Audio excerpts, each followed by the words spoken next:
Any work in the history of political thought must begin from a set of assumptions about how ideas interact with transformative events, and this book is no exception. Indeed, the story offered here both reflects and recommends a particular understanding of the nature of that interaction, one that should appear in sharper relief if we contrast it with two rival accounts of the causal significance, or lack thereof, of our political beliefs. According to one established view, ideas play no causal role in the emergence of social and political change.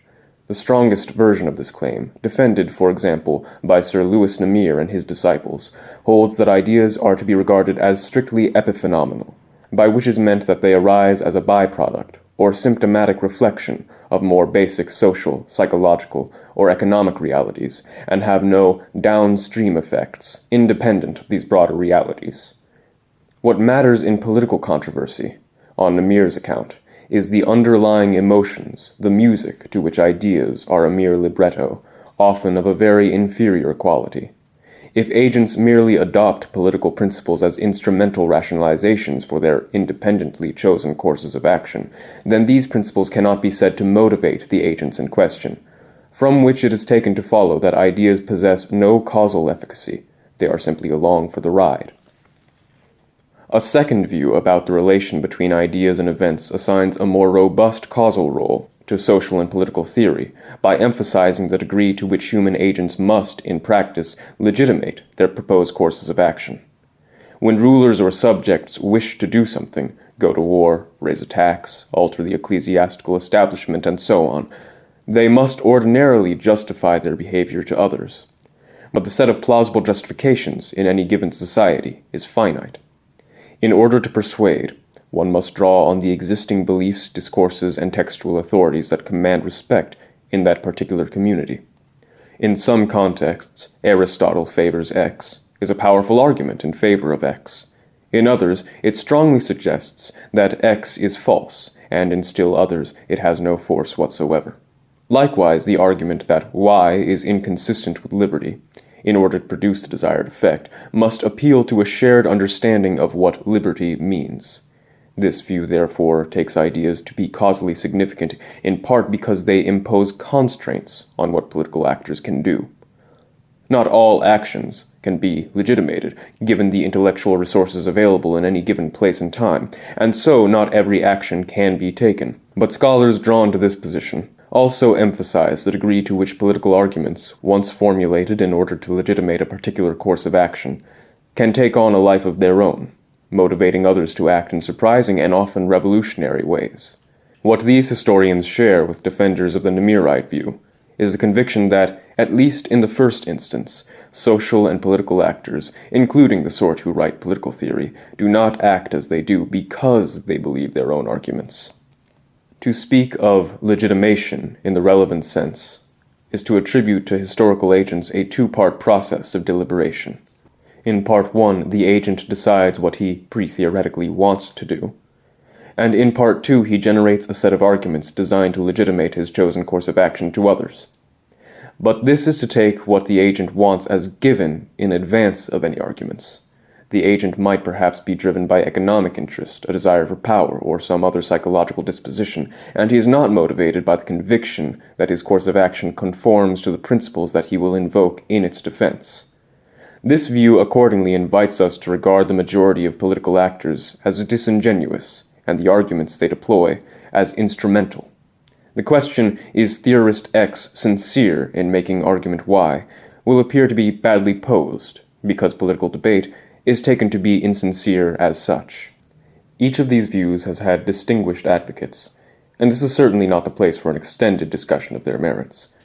But we should at least be somewhat wary of endorsing any account of political agency that is so deeply at odds with our understanding of what is going on when we ourselves engage in political debate.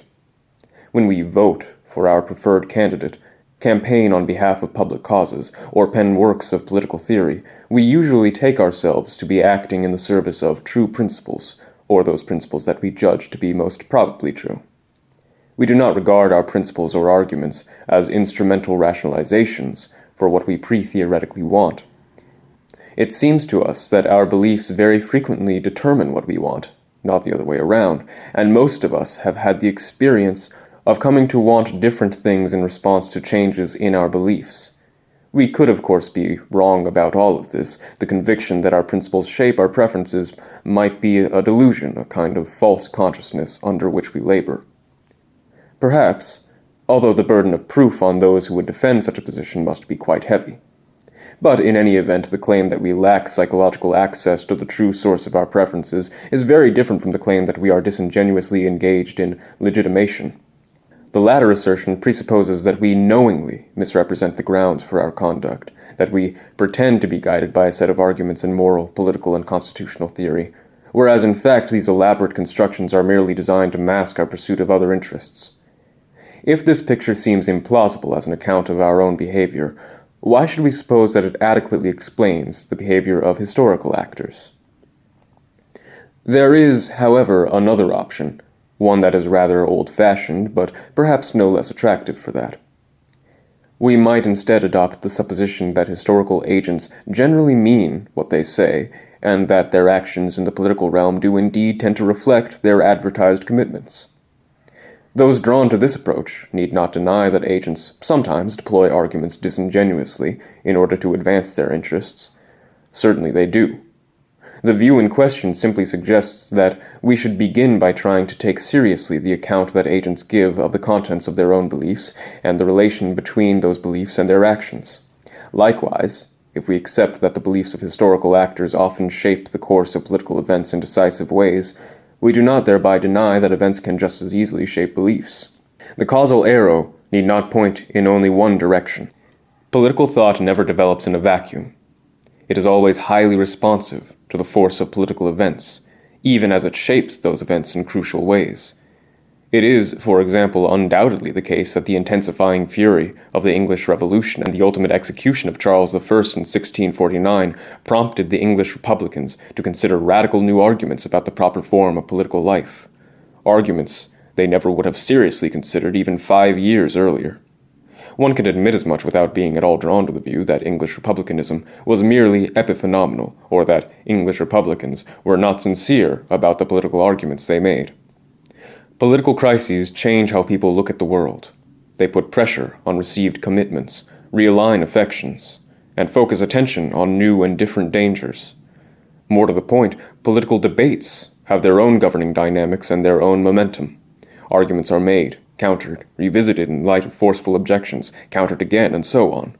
Under these specialized circumstances, the internal properties or deep structure of ideas and arguments can have profoundly important consequences, for the conceptual scrutiny brought to bear by extensive debate might reveal that a particular position is incoherent, that a conclusion fails to follow from a given set of premises, or that a particular argument has unexpected and absurd implications. Such demonstrations, in turn, put pressure on participants to revise their positions, not merely because the forensic ground upon which they are standing has become unpalatably shaky, but also because they are liable to conclude that they have not, in fact, been thinking properly about the subject matter in question. Debates change what people think, and, as a result, they often change what people want. The development of American political thought during the Revolutionary period seems to me to offer very good evidence in support of this last conception of the history of ideas. The reductionist economic interpretation of the Revolution, which treats the political and constitutional arguments of the colonists as essentially beside the point, mere surface reflections of a more fundamental shift in the Atlantic economy that drove Americans to seek commercial independence from Britain, is now over a century old and still has its adherents. But its great flaw has always been that it appears to make nonsense of thousands of pages of impassioned transatlantic debate on a vast array of theoretical questions. Economic regulations may have provoked this debate, but it certainly does not follow that the debate itself was about economics. Indeed, it was a commonplace on both sides of the conflict that the purely economic significance of the taxes and duties to which the Patriots initially objected was trifling. As Edmund Burke explained to a somewhat bewildered House of Commons in 1770, those defenders of the administration who marveled at the opposition generated in America by a relatively minuscule tax on stamps mistakenly consider nothing in taxes but their weight as pecuniary impositions. For the colonists, in contrast, the problem was one of principle. Men may be sorely touched and deeply grieved in their privileges, as well as in their purses, Burke reminded his colleagues, and when a man is robbed of a trifle on the highway, it is not the 2 pence lost that constitutes the capital outrage. Moreover, patriots insisted throughout the crisis that they were prepared to abide by the economically onerous Navigation Acts. They simply insisted that their acquiescence should be understood as a voluntary concession, rather than an acknowledgment of parliamentary jurisdiction. This seems an odd posture to encounter in political agents whose fundamental purpose was to be rid of restrictions on trade. At first glance, the legitimation model might appear to be a better fit. Colonial discourse, after all, changed quite significantly during the course of the Revolutionary period. By the time the imperial crisis reached its climax in 1774 to 1775, patriots were making arguments in favor of the royal prerogative in the House of Stuart that would have appalled their former selves, and a year later the vast majority of them had conclusively rejected the kingly office, although not, as we shall see, kingly power. A natural thought is, accordingly, that their various interventions were more or less forensic. They knew what they wanted, effective independence from Britain, and simply deployed a variety of different strategies of legitimation in order to secure it, picking up arguments and casting them aside as the circumstances required. The chapters that follow constitute my response to this claim. Colonial discourse changed in the latter 1760s, I suggest, because the debate provoked by the Stamp Act and the Townshend duties changed the way that many patriots thought about politics. As John Adams famously observed, the Revolution was in the minds of the people, and this was effected from 1760 to 1775 in the course of 15 years before a drop of blood was drawn at Lexington. The imperial debate forced participants to explore the deep tissue of their political and constitutional theories to an unprecedented degree, and it was conducted in the technical vocabulary of legal and philosophical disputation. Antagonists were accused of begging the question or falling victim to non sequiturs. Their analogies were shown to be false, and their arguments were said to prove too much, to be pregnant with fatal consequences, or to issue in absurdity. The patriots who emerged as Royalists in the late 1760s rejected their earlier constitutional position because they came to recognize that it was incoherent. But this recognition did not merely provoke a shift in their tactics, it prompted a thoroughgoing re-examination of their most basic political commitments.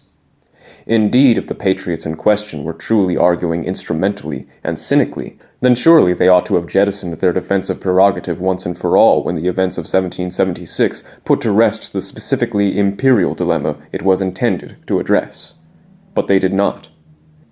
On the contrary, they proceeded to wage a decade-long campaign to realize their Royalist constitutional vision in the new United States. The consequences of that campaign continue to shape our world.